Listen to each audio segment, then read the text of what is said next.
राज्याचे मुख्यमंत्री एकनाथ शिंदे यांच्या मार्गदर्शनाखाली इर्शाळवाडीमधील लोकांना पायाभूत सुविधा नव्याने उभारण्यात आलेल्या आहेत.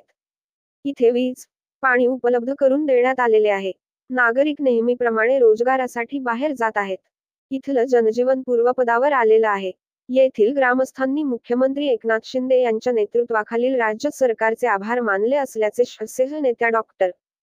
नीलम गोऱ्हे यांनी सांगितले. डॉक्टर. गोऱ्हे यांनी इर्शाळवाडीला भेट दिली. याप्रसंगी शिवसेना उपनेत्या शिल्पा देशमुख, सरपंच ऋतुताई ठोंबरे, सुरेखा शितोळे यांसह शिवसेना महिला आघाडीच्या पदाधिकारी, आदिवासी बांधव उपस्थित होते. यावेळी डॉक्टर. नीलम गोऱ्हे यांनी सांगितले की, रायगड जिल्ह्यातील खालापूर तालुक्यात असलेल्या इर्शाळगडाच्या पायथ्याशी असलेल्या इर्शाळवाडी येथे भूस्खलनाची घटना बुधवारी 19 जुलै 2023 रोजी रात्री उशिरा घडली होती. त्यावेळी मुख्यमंत्री एकनाथ शिंदे यांनी स्वतः उपस्थित राहत बचावकार्य केले होते. शासन स्तरावरून देखील त्यांनी तत्परतेने योग्य ती मदत येथील लोकांना उपलब्ध करून दिली होती.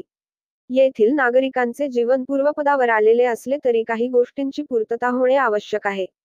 त्याकरिता आगामी पावसाळी अधिवेशनात मुख्यमंत्री एकनाथ शिंदे, उपमुख्यमंत्री देवेंद्र फडणवीस, उपमुख्यमंत्री अजित पवार, पालकमंत्री उदय सामंत, विभागीय आयुक्त, जिल्हाधिकारी यांच्याकडे पाठपुरावा करून नागरिकांना आवश्यक त्या सोयीसुविधा देण्याबाबत प्रयत्न करण्यात येतील.